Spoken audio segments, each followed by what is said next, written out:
Yung mga taong mababait, yung mga taong mabubuti, kung pumapanaw man sila sa mundo, may kahulugan sa Diyos yun.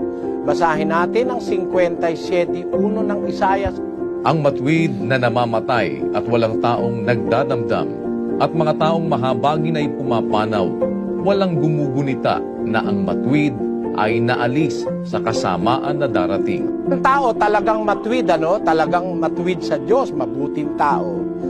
Kaya minsan sila kinukuha ng Diyos kasi merong kasama ang dumarating, baka sila'y mapasama pa, kinukuha na sila ng Diyos. May kasama ang nakikita ang Diyos darating sa kanila, kaya kinuha na sila ng Diyos.